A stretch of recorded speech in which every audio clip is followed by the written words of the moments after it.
अरे बच्चों, स्वागत है आप लोग का हमारे चैनल एसजी एजुकेशन जोन में। बच्चों, आज हम देखेंगे कक्षा 12वीं केमिस्ट्री यानी रसायन विज्ञान का आपका जो 8 मार्च का पेपर होगा उसके लिए हर साल बोर्ड में आने वाले महत्वपूर्ण प्रश्न, यानी कि ऐसे प्रश्न जो कि आपके बोर्ड में बार बार पूछे जाते हैं और जिन पर न्यूमेरिकल भी आपके पूछे जाते हैं। कुछ ऐसे भी प्रश्न रहेंगे, कुछ आपके इंपॉर्टेंट नियम रहेंगे और कुछ अभिक्रियाएं, यानी कि हर प्रकार के आपके प्रश्न रहेंगे। उससे पहले अगर आप लोग चैनल पर नए हैं तो चैनल को सब्सक्राइब कर लीजिएगा और वीडियो को लाइक करिए और अपने दोस्तों के साथ ज़्यादा से ज़्यादा शेयर करिए और क्लास को जो है एकदम पूरा वॉच करिए, क्योंकि यहाँ से आपका रिवीजन होगा और आप 8 मार्क के पेपर में यहाँ से क्वेश्चन आपको जरूर देखने को मिलेंगे। और ऐसे ही आपको 2 से 3 क्लास हम कराएंगे जो कि आपके प्रीवियस ईयर में लगातार पूछे जाने वाले प्रश्न रहेंगे। तो आइए देखते हैं। सबसे पहला प्रश्न है, क्वथनांक में उन्नयन से आप क्या समझते हैं? यानी कि प्यारे बच्चों, आपका जो क्वथनांक में उन्नयन होता है उससे आप समझते क्या हैं? और प्यारे बच्चों, आपका ये जो है यहाँ से आपका न्यूमेरिकल भी बनता है और आपका कभी कभी डेफिनेशन भी पूछ लेता है। तो सबसे पहले आपका देखेंगे क्वथनांक के उन्नयन से आप क्या समझते हैं, उसके बाद इसका फॉर्मूला क्या होता है। तो क्वथनांक में उन्नयन होता क्या है आपका, किसी विलायक में अवाष्पशील पदार्थ घोल देने पर क्वथनांक में होने वाली वृद्धि को क्वथनांक में उन्नयन कहते हैं।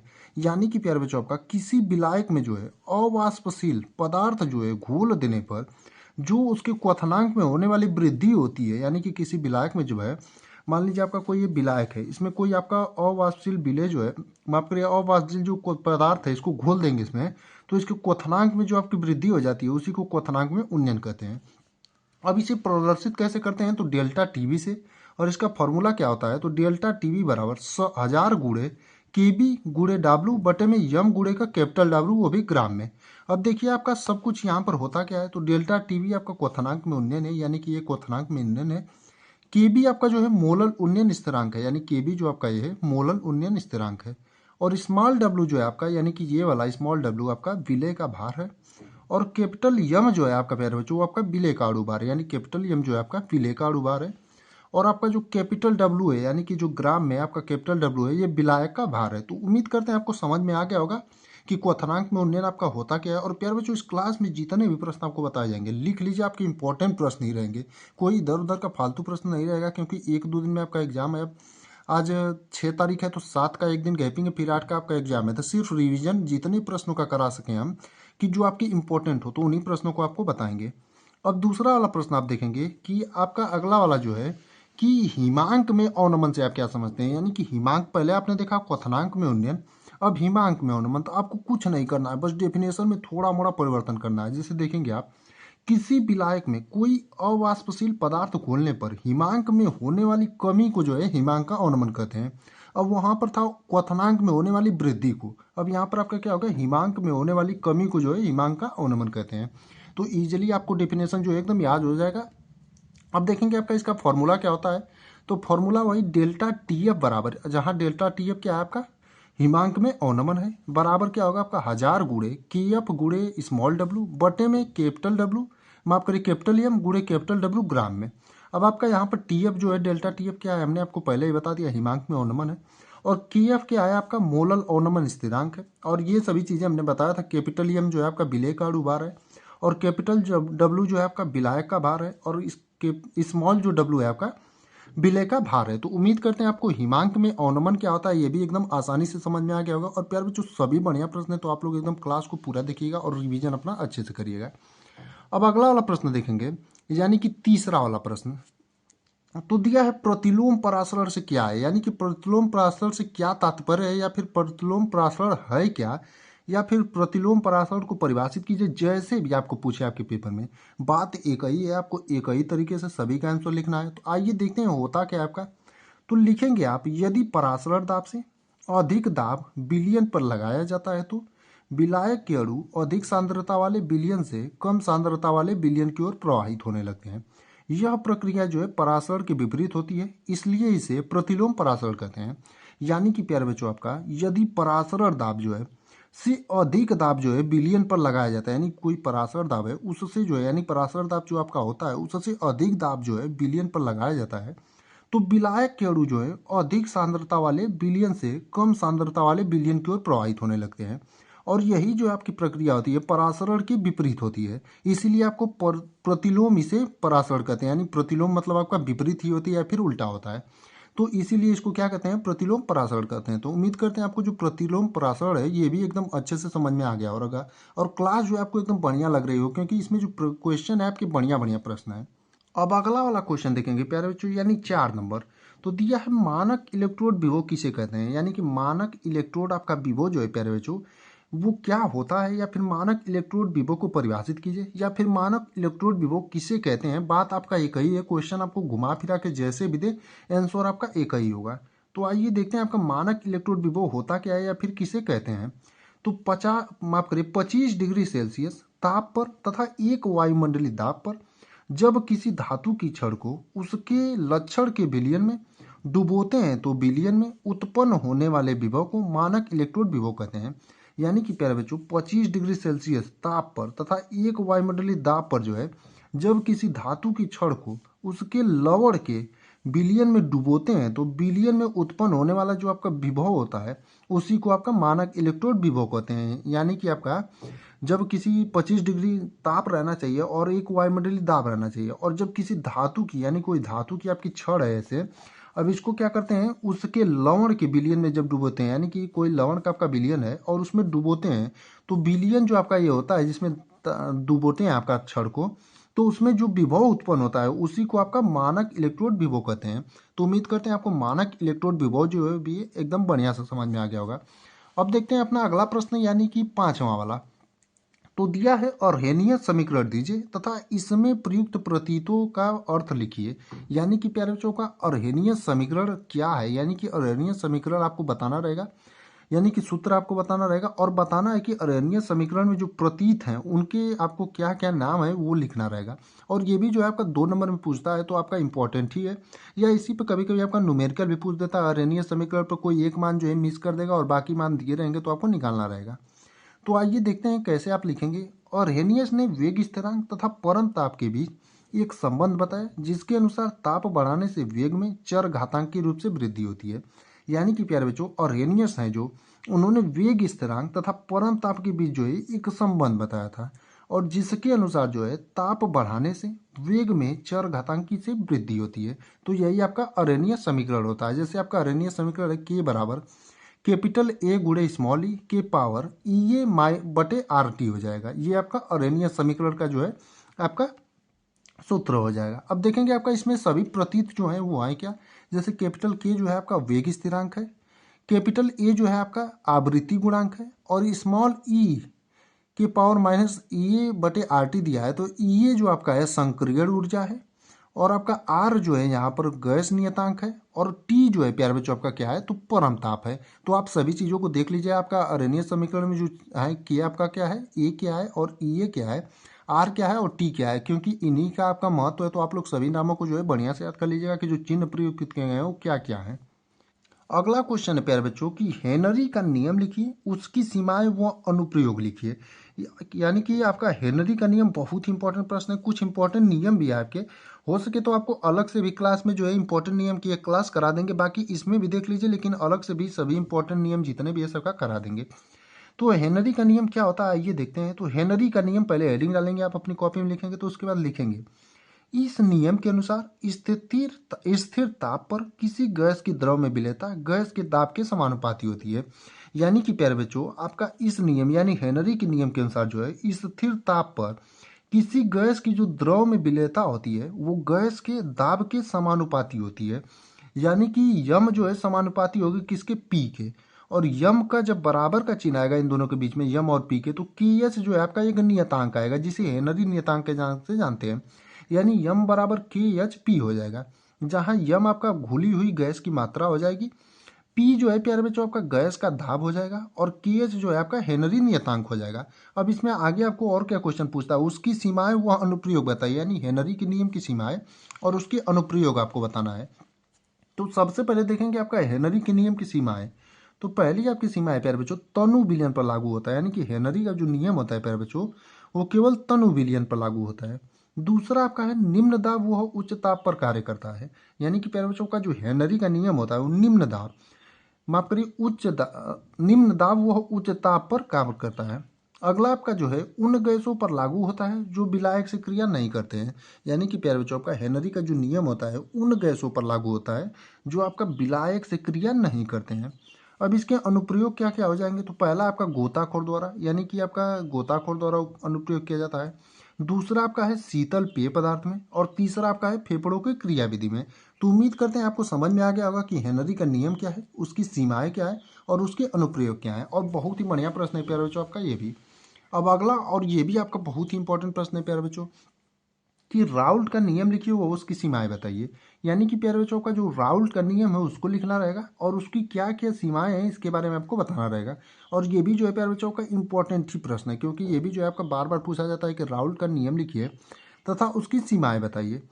तो आइए देखते हैं राउल्ट का नियम, उसके बाद देखेंगे उसकी क्या क्या सीमाएं हैं। तो राउल्ट का नियम होता क्या है, इस नियम के अनुसार किसी विलायक में अवाष्पशील विलेय मिलाने पर प्राप्त विलयन के वाष्प दाब का आपेक्षिक अवनमन विलेय के मोल प्रभास के बराबर होता है। यानी कि प्यारे बच्चों इस नियम के अनुसार जो है आपका किसी विलायक में जो है अवाष्पशील विलेय जो मिलाने पर प्राप्त विलयन कि वाष्प दाब का जो आपेक्षिक अवनमन होता है वो विलेय के मोल प्रभास के बराबर होता है। यानी कि P not minus P S बटे में पी नॉट बराबर आपका स्मॉल एन बटे में स्मॉल एन प्लस का कैपिटल एन हो जाएगा। जहां आपका P not minus P S बटे में पी नॉट जो होता है वाष्प दाब का आपेक्षिक अवनमन होता है, और यन बटे में स्मॉल एन प्लस का कैपिटल एन आपका मोल प्रभाज होता है। यही जो है आपका राउल्ट का नियम हो जाएगा। अब अगला क्या है, इसकी सीमाएं, यानी हेनरी के नियम के, माफ करिए राउल्ट के नियम की आपकी सीमाएं क्या क्या है। तो देखेंगे आपका पहला जो है यह तनु विलयन पर लागू होता है, यानी कि जो राउल्ट का नियम होता है प्यारे बच्चों आपका तनु विलयन पर लागू होता है। उसके बाद दूसरी इसकी जो सीमा है यह वाष्पशील पदार्थों के विलयन पर लागू होता है। यानी कि राउल्ट का जो नियम होता है प्यारे बच्चों आपका वाष्पशील पदार्थों के जो विलयन होते हैं उन पर आपका ये लागू होता है। अगला जो आपका है कि यह विद्युत अपघट्ट के विलयन पर लागू नहीं होता है। यानी कि राउल्ट का जो नियम होता है प्यारे बच्चों का विद्युत अपघट्ट के विलयन पर लागू नहीं होता है। तो ये हो गया आपका राउल्ट का नियम और इसके आपके सूत्र जो थे और इसकी क्या क्या सीमाएं हैं वो। अब उम्मीद करते हैं आपको राउल्ट का नियम जो दिया है प्यारे बच्चों ये भी एकदम बढ़िया से समझ में आ गया होगा। अब अगली आपकी बहुत ही इंपॉर्टेंट अभिक्रिया है और बार बार ये भी जो है बोर्ड एग्जाम में पूछी जाती है, राइमर टीमन अभिक्रिया। तो प्यारे बच्चों आइए देखते हैं क्या होती है आपकी राइमर टीमन अभिक्रिया।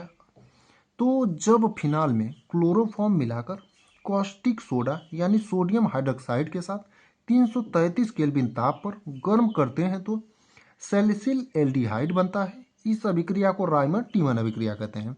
यानी कि प्यारे बच्चों आपका जब फिनाल होता है, यानी कि जब फिनाल में जो है क्लोरोफॉर्म मिलाकर कॉस्टिक सोडा यानी सोडियम हाइड्रोक्साइड NaOH जो होता है उसके साथ 333 केल्विन ताप पर जब गर्म करते हैं तो आपका सेलिसिल एल्डिहाइड बनता है। और इसी अभिक्रिया को जो सेलिसिल एल्डिहाइड बनता है इसी अभिक्रिया को जो है आपका राइमर टीमन अभिक्रिया करता है कहते हैं। तो आइए देखते हैं उदाहरण के माध्यम से, तो आपको बढ़िया से समझ में आएगा कि राइमर टीमन अभिक्रिया होती क्या है, क्योंकि आपको उदाहरण भी देना पड़ता है कैसे आपका जो है राइमर टीमन अभिक्रिया होती है। तो आपका जब फिनाल, यानी कि आपका फिनाल ले लेंगे OH ऊपर लगा रहेगा आपका ये हो जाएगा फिनॉल कि में क्लोरोफॉर्म मिलाते हैं, यानी कि इस फिनाल में जो है CH Cl3 यानी क्लोरोफॉर्म मिलाते हैं और किसके साथ कॉस्टिक सोडा के साथ यानी NaOH के साथ 333 केल्विन पर जब गर्म करते हैं तो आपका क्या बनता है, सेलिसिल एल्डिहाइड बनता है। यानी कि सेलिसिल आपका यहाँ पर CHO जुड़ा रहेगा तो एल्डिहाइड हो जाएगा, सेलिसिल एल्डिहाइड बनता है। तो इसी अभिक्रिया को जो है आपका रीमर टीमन या राइमर टीमन अभिक्रिया कहते हैं। और प्लस में आपका NaCl3 NaCl बचेगा, प्लस में H2O बचेगा। तो ये आपका बहुत ही महत्वपूर्ण अभिक्रिया है प्यारे बच्चों राइमर टीमन अभिक्रिया। तो इसको भी आप लोग एकदम ध्यानपूर्वक तैयार कर लीजिएगा, क्योंकि ये भी जो है आपका बार बार बोर्ड एग्जाम में पूछा जाता है। तो उम्मीद करते हैं आप समझ गए होंगे कि राइमर टीमन अभिक्रिया भी क्या होती है। अब अगला भी आपका क्वेश्चन जो है वो भी अभिक्रिया ही है और बेहतरीन अभिक्रिया आपका ये भी है, और ये भी जो है आपका बार बार पूछा जाता है कि फ्रीडल क्राफ्ट अभिक्रिया क्या है। यानी कि प्यारे बच्चों का जो फ्रीडल क्राफ्ट अभिक्रिया है वो क्या होती है। तो आइए देखते हैं आपका क्या होती है फ्रीडल क्राफ्ट अभिक्रिया। तो निर्जल एल्युमिनियम क्लोराइड की, यानी बिना जल का जो निर्जल एल्युमिनियम क्लोराइड है उपस्थिति में बेंजीन की क्रिया एल्किल हाइलाइड से कराने पर टालुइन बनता है। इस अभिक्रिया को फ्रीडल क्राफ्ट अभिक्रिया कहते हैं। यानी कि प्यारे बच्चों का निर्जल एल्युमिनियम क्लोराइड की उपस्थिति में जब हम बेंजीन की क्रिया जो है एल्किल हाइलाइड से कराते हैं, यानी कि एल्किल हाइलाइड कोई भी आपका हो, तो आपका क्या बनता है, टालुइन बनता है। और इसी अभिक्रिया को जो है आपका फ्रीडल क्राफ्ट अभिक्रिया कहते हैं। तो आइए इसको भी उदाहरण के माध्यम से देखते हैं तो एकदम बढ़िया से समझ में आएगा। जैसे आपका हो जाएगा ये बेंजीन, 6 कोने पर आपके एक हाइड्रोजन लगे रहेंगे, तो ये आपका बेंजीन हो जाएगा। और इसकी क्रिया जो है किससे कराते हैं, निर्जल एल्युमिनियम क्लोराइड यानी निर्जल AlCl3 की उपस्थिति में मेथिल क्लोराइड से यानी CH3Cl, यानी कि आपका बेंजीन की क्रिया जो है एल्किल हाइलाइड की किसी से कराएं, यानी मेथिल क्लोराइड हो या फिर मेथिल ब्रोमाइड हो, किसी से भी आप करा सकते हैं। तो हम मेथिल क्लोराइड से करा रहे हैं या फिर मेथिल आयोडाइड हो, आप किसी से भी करा सकते हैं।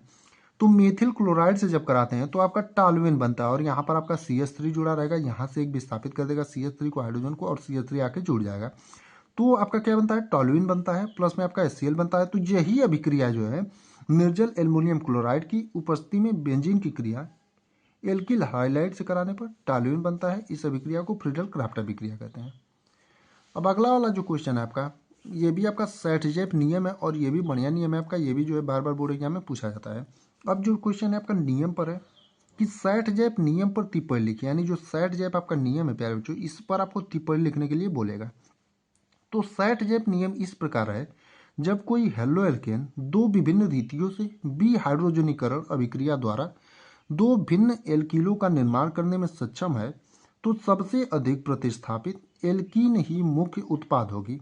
अर्थात जिस एल्कीन में द्विआबंधित कार्बन परमाणु से जुड़े एल्कील समूहों की संख्या अधिक होगी, वह एल्कीन मुख्य उत्पाद होता है।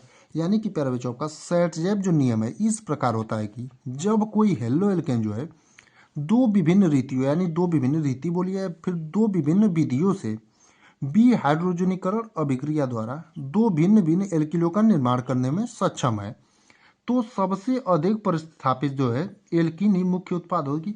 अर्थात जिस एल्कीन में द्विआबंधित कार्बन परमाणु से जुड़े एल्किल समूहों की संख्या अधिक होगी वह एल्कीन मुख्य उत्पाद होगा। यानी कि आपका यही जो है आपकी सेटजेप अभिक्रिया होती है, माफ करिए सेटजेप नियम होता है। तो उम्मीद करते हैं आप लोग देख लीजिए सेटजेप नियम को भी और स्क्रीनशॉट मार लीजिएगा और जल्दी जल्दी इसको भी रिवाइज कर लीजिए, क्योंकि बढ़िया आपका नियम है और बार बार जो है ये भी बोर्ड एग्जाम में पूछा जाता है। तो उम्मीद करते हैं आपको समझ में आ गया होगा कि आपका सेटजेप नियम क्या होता है। अगला है प्यारे बच्चों आपका विशिष्ट चालकता से क्या तात्पर्य, यानी कि विशिष्ट चालकता जो है उससे क्या तात्पर्य है, या फिर विशिष्ट चालकता को परिभाषित कीजिए, या फिर विशिष्ट चालकता के बारे में लिखिए, कुछ भी पूछे आपका एक ही बात है। तो क्या होता है विशिष्ट चालकता, किसी चालक के विशिष्ट प्रतिरोध के व्युत्क्रम को उस चालक की विशिष्ट चालकता कहते हैं, इसे के से प्रदर्शित करते हैं। यानी कि प्यारे बच्चों का किसी चालक के जो है विशिष्ट प्रतिरोध यानी रो के व्युत्क्रम को जो है उस चालक की विशिष्ट चालकता कहते हैं। इसे जो है के से यानी कप्पा से प्रदर्शित करते हैं, और के बराबर जो सूत्र आता है आपका 1/में रो होता है। तो ये हो जाएगी आपकी विशिष्ट चालकता की परिभाषा। अब आपका विशिष्ट चालकता का अगर मात्रक पूछ दे तो ओम इनवर्स सेंटीमीटर इनवर्स होता है, यानी कि विशिष्ट चालकता का मात्रक पूछ दे तो ओम इनवर्स सेंटीमीटर इनवर्स हो जाएगा। अब अगला वाला प्रश्न जो है प्यारे बच्चों बढ़िया प्रश्न आपका ये भी है और बार बार बोर्ड एग्जाम में पूछा जाता है कि आणविकता तथा कोटि में अंतर स्पष्ट कीजिए। यानी आणविकता तथा कोटि जो है उसमें आपको अंतर स्पष्ट करने के लिए बोलेगा, और अंतर आपको किसी को भी दे, यानी किसी का भी अंतर दे, आपको बीच में एक लाइन लिखनी है और एक तरफ जिसका जिन दोनों का अंतर पूछे आपका एक तरफ एक को लिखें और दूसरी तरफ एक को लिखें। तो इसी प्रकार से अगर आप अंतर देते हैं तो आपका ये भी क्वेश्चन जो है 3 से 4 नंबर पूछता है। तो 4 अंतर जो है या 3 अंतर जो है इंपॉर्टेंट है। तो सबसे पहले देखेंगे आप आणविकता में 1 नंबर डालेंगे, उसके बाद लिखेंगे अभिक्रिया की आणविकता सदैव पूर्ण संख्या होती है। यानी कि प्यारे बच्चों का अभिक्रिया की जो आणविकता होती है वो सदैव जो है आपकी एक पूर्ण संख्या होती है। और कोटि में पहला नंबर डाल के लिखेंगे कि अभिक्रिया की कोटि भिन्नात्मक भी हो सकती है। यानी कि अभिक्रिया की जो कोटि होती है वो भिन्नात्मक भी हो सकती है, लेकिन अभिक्रिया की आणविकता जो होती है आपकी सदैव एक पूर्ण संख्या होती है। अब दूसरा नंबर आपका आणविकता में डालेंगे, उसके बाद लिखेंगे अभिक्रिया की आणविकता कभी भी शून्य नहीं होगी। यानी कि अभिक्रिया की जो आणविकता होती है वो कभी भी आपकी शून्य नहीं होगी। दूसरा नंबर कोटि में डालेंगे, उसके बाद लिखेंगे अभिक्रिया की कोटि शून्य हो सकती है। यानी कि अभिक्रिया की जो कोटि होती है वो शून्य हो सकती है, लेकिन आणविकता आपकी कभी शून्य नहीं हो सकती। अगला आपका तीसरा अंतर है अभिक्रिया की कोटि तथा आणविकता समान हो सकती है। यानी कि अभिक्रिया की जो कोटि होती है तथा आणविकता होती है वो समान हो सकती है, यानी कि दोनों एक समान हो सकती हैं। तीसरा कोटि में लिखेंगे, उस पर लिखेंगे अभिक्रिया की कोटि एवं आणविकता समान हो सकती है, यानी कि दोनों का एक ही अंतर सेम ही रहेगा। तीसरा वाला कि अभिक्रिया की कोटि तथा आणविकता समान रहती है। तो यही 3 अंतर आपके हो गए। तो आपका ये 3 अंतर हो गए और ये 3 से 4 नंबर में आपको पूछा जाता है कि अभिक्रिया की आणविकता तथा कोटि में अंतर स्पष्ट कीजिए। तो उम्मीद करते हैं आपको ये भी जो एकदम बढ़िया समझ में आएगा, और ये 3 अंतर जो है आपके पर्याप्त है इन दोनों के लिए कि अभिक्रिया की आणविकता और कोटि में अंतर के लिए। अगला है आपका विद्युत लेपन को उदाहरण द्वारा समझाइए, यानी कि विद्युत लेपन जो होता है प्यारे बच्चों आपका, उसको जो है उदाहरण द्वारा समझाना, यानी कि विद्युत लेपन होता क्या है या फिर विद्युत लेपन को उदाहरण द्वारा समझाइए। तो विद्युत अपघट्य द्वारा एक धातु पर दूसरी धातु की पतली परत चढ़ाने की प्रक्रिया को विद्युत लेपन कहते हैं। यानी कि विद्युत अपघट्य द्वारा जो है एक धातु से, यानी कि कोई एक धातु हो उस पर जो है दूसरी धातु की पतली जब परत चढ़ाने की जो प्रक्रिया होती है उसी को जो है आपका विद्युत लेपन कहते हैं। तो ये हो जाएगा आपका विद्युत लेपन की परिभाषा। अब इसका एक उदाहरण देखेंगे तो कॉपर धातु पर जिंक धातु की पतली परत चढ़ाना, यानी कि कॉपर धातु पर जब जिंक धातु की पतली परत चढ़ाते हैं तो ये आपका विद्युत लेपन का एक उदाहरण हो जाएगा। अगला क्वेश्चन है परासरण क्रिया में अर्धपारगम्य झिल्ली का क्या महत्व है, समझाइए। यानी कि जो परासरण क्रिया है उसमें आपका अर्धपारगम्य जो झिल्ली है उसका क्या महत्व है, उसके बारे में आपको समझाना रहेगा। तो आइए देखते हैं आपका परासरण क्रिया में जो आपकी अर्धपारगम्य झिल्ली है उसका महत्व क्या होता है।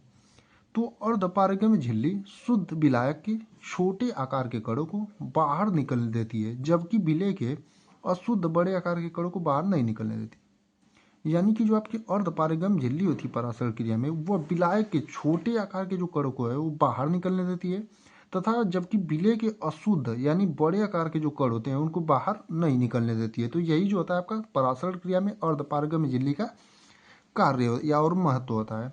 अगला आपका क्लोरोबेंजीन से डीडीटी बनाना, यानी कि क्लोरोबेंजीन से जो डीडीटी कैसे बनेगा। तो सबसे पहले आपका लेंगे क्लोरोबेंजीन और यहाँ पर आपका सीएल जुड़ा रहेगा बेंजीन में, तो ये हो जाएगा क्लोरोबेंजीन, और इसके लेंगे आपके दो अणु। उसके बाद इसकी क्रिया कराएंगे आपका क्लोरल से, यानी CCl3 और CHO से, यानी कि CCl3 CHO से, यानी क्लोरोबेंजीन की अभिक्रिया जब क्लोरल से कराएंगे तो आपका क्या बनेगा, DDT बनेगा। यानी कि यहाँ पर एक Cl जुड़ा रहेगा, यहाँ पर एक Cl, और ये जो है दोनों जो है CCl3 Cl से जुड़े रहेंगे। तो यानी कि क्लोरोबेंजीन की अभिक्रिया क्लोरल से कराएंगे तब आपके जाकर के DDT बनेगा, प्लस में आपका जल बनेगा।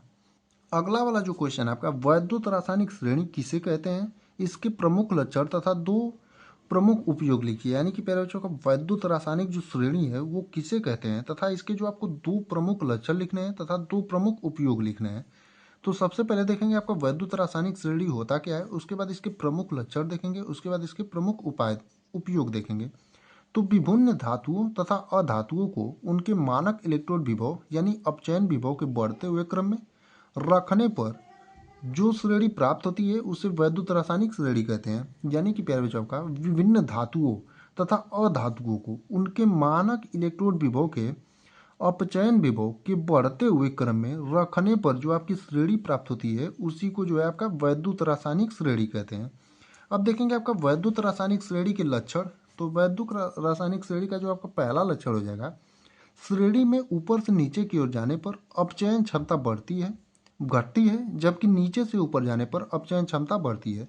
यानी कि प्यारे बच्चों आपका श्रेणी में जब ऊपर से नीचे की ओर जाएंगे तो आपका जो अपचयन क्षमता होती है वो आपकी घटती है, और जबकि नीचे से ऊपर जाने पर अपचयन क्षमता जो आपकी श्रेणी में बढ़ती है। तो ये आपका श्रेणी के पहला लक्षण हो जाएगा। दूसरा लक्षण जो हो जाएगा आपका, हाइड्रोजन के ऊपर के सभी तत्व अम्लों से अभिक्रिया करके हाइड्रोजन गैस मुक्त करते हैं, जबकि नीचे वाले तत्व अम्लों से अभिक्रिया करके हाइड्रोजन गैस मुक्त नहीं करते। यानी कि प्यारे बच्चों का हाइड्रोजन के ऊपर वाले जितने भी तत्व श्रेणी में आपके होते हैं वो अम्लों से अभिक्रिया करके हाइड्रोजन गैस मुक्त करते हैं, जबकि नीचे वाले जो तत्व होते हैं अम्लों से अभिक्रिया करके जो है हाइड्रोजन के नीचे वाले तत्व अम्लों से अभिक्रिया करके हाइड्रोजन गैस मुक्त नहीं करते हैं। अगला वाला जो इसका लक्षण है कि श्रेणी के ऊपर वाला तत्व नीचे वाले तत्व को उसके विलयन से विस्थापित कर देता है। यानी कि जो श्रेणी के ऊपर वाला तत्व होता है आपका वैद्युत रासायनिक श्रेणी का, वो ऊपर वाला तत्व नीचे वाले तत्व को जो है उसके विलयन से आपका विस्थापित कर देता है। अब अगला और अंतिम लक्षण है, चार लक्षण आपके लिए पर्याप्त है। तो अगला और अंतिम लक्षण है, हाइड्रोजन के ऊपर के सभी तत्व जल या भाप के साथ क्रिया करके H2 गैस देते हैं। यानी कि हाइड्रोजन के ऊपर वाले जो सभी तत्व होते हैं वो जल या भाप के साथ जो है क्रिया करके आपका H2 गैस देते हैं। तो आपका दो चीज हो गया, पहला आपका वैद्युत रासायनिक श्रेणी किसे कहते हैं, उसके बाद वैद्युत रासायनिक श्रेणी के लक्षण। अब तीसरा इसी में और एक क्वेश्चन पूछा था, प्रमुख उपयोग, यानी वैद्युत रासायनिक श्रेणी के प्रमुख उपयोग। तो इसका आपका उपयोग देखेंगे तो दिया है किसी सेल के मानक विद्युत वाहक बल का निर्धारण करने में। यानी कि वैद्युत रासायनिक श्रेणी का प्रयोग जो है किसी सेल के जो है मानक विद्युत वाहक बल का जो है निर्धारण करने में किया जाता है। दूसरा है आपका धातुओं की क्रियाशीलता की तुलना करने में। यानी कि धातुओं की जो है क्रियाशीलता की तुलना करने में जो भी है इसका उपयोग किया जाता है। तो उम्मीद करते हैं आपको ये भी क्वेश्चन एकदम बढ़िया समझ आ गया और 4 से 5 नंबर में ये भी पूछा जाता है कि वैद्युत रासायनिक श्रेणी किसे कहते हैं, इसके प्रमुख लक्षण तथा 2 प्रमुख उपयोग लिखिए। और बढ़िया क्वेश्चन है आपका, तो इसको भी जल्दी से रिवाइज कर लीजिएगा। अब अगला क्वेश्चन है, कोलराउस के नियम को समझाइए तथा इस नियम के अनुप्रयोग उदाहरण सहित लिखिए। यानी कि प्यारे बच्चों का कोलराउस का नियम की हम आपको एक और अलग से भी क्लास कराएंगे और आपका अभिक्रिया वाली भी। तो कोलराउस के नियम को आपको समझाना है तथा इस नियम के अनुप्रयोग उदाहरण सहित लिखने हैं। और ये भी जो है प्यारे बच्चों का इंपॉर्टेंट ही क्वेश्चन है और ये भी बढ़िया क्वेश्चन है, बार बार पूछे जाने वाला क्वेश्चन है। तो इस नियम के अनुसार जो है किसी विद्युत अपघट्य की अनंत तनुता पर चालकता इसके धन आयनों तथा ऋण आयनों की मोलर चालकताओं की योग के बराबर होता है यदि प्रत्येक चालकता पद को विद्युत अपघट्य सूत्र में उपस्थित संगत आयनों में उपस्थित संख्या से गुणा कर दिया जाए।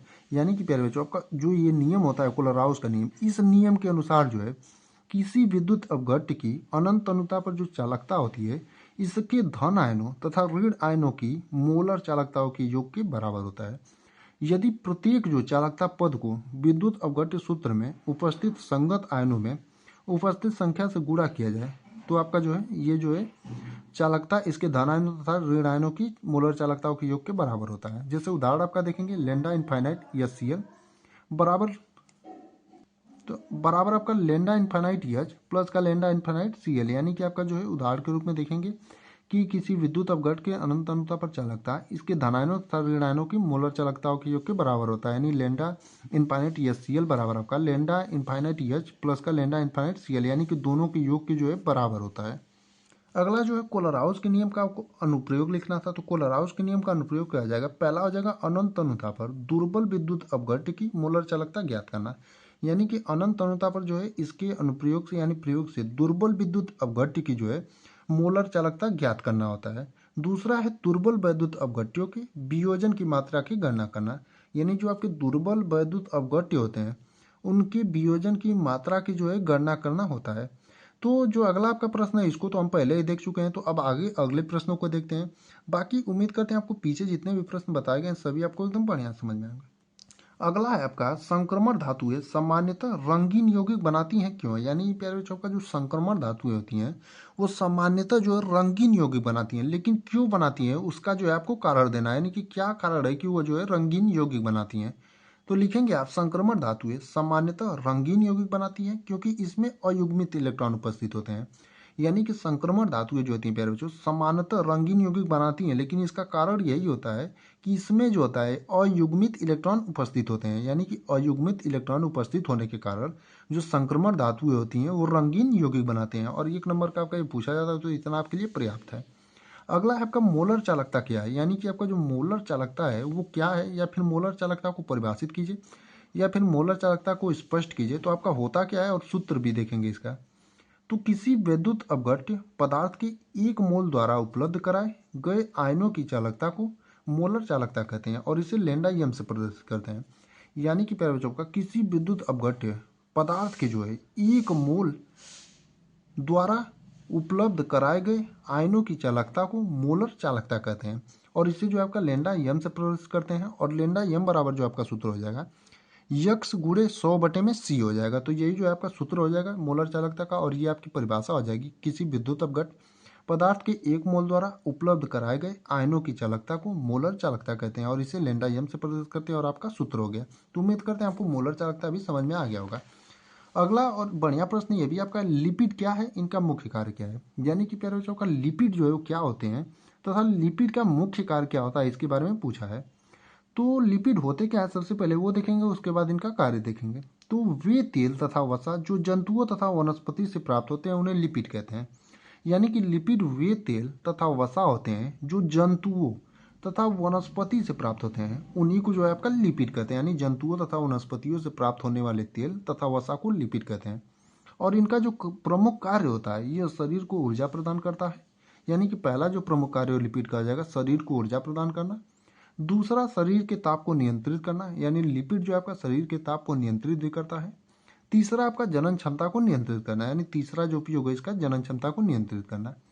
अब अगला प्रश्न है आपका, ब्लीचिंग पाउडर से क्लोरीन गैस कैसे प्राप्त करेंगे। यानी आपका ब्लीचिंग जो पाउडर है उसे क्लोरीन कैसे प्राप्त करेंगे ये आपको बताना रहेगा, यानी बनाएंगे कैसे। तो ब्लीचिंग पाउडर पर HCl या H2SO4 की क्रिया से क्लोरीन गैस प्राप्त होती है। यानी कि जब ब्लीचिंग पाउडर की क्रिया जो है HCl से या फिर आपका H2SO4 से कराएंगे तो आपका जो है क्लोरीन गैस प्राप्त होती है। जैसे CaOCl2 यानी कि ब्लीचिंग पाउडर आपका हो जाएगा, और इसकी क्रिया जो है H2SO4 से कराएंगे तो आपका क्या बनेगा, CaSO4 प्लस में H2O यानी जल और आपका क्लोरीन गैस, और हमें यही प्राप्त करना था। तो बाकी इतने ही प्रश्न इस क्लास में, बाकी आगे आने वाली क्लास आपकी होगी 1 से 2 और, उसमें भी बढ़िया बढ़िया प्रश्न आपको बता दिए जाएंगे। तो उम्मीद करते हैं आप लोग जो है इस क्लास को देख करके एकदम बढ़िया से अपना रिवीजन कर लेंगे और अपनी बोर्ड एग्जाम की तैयारी एकदम बढ़िया से करें।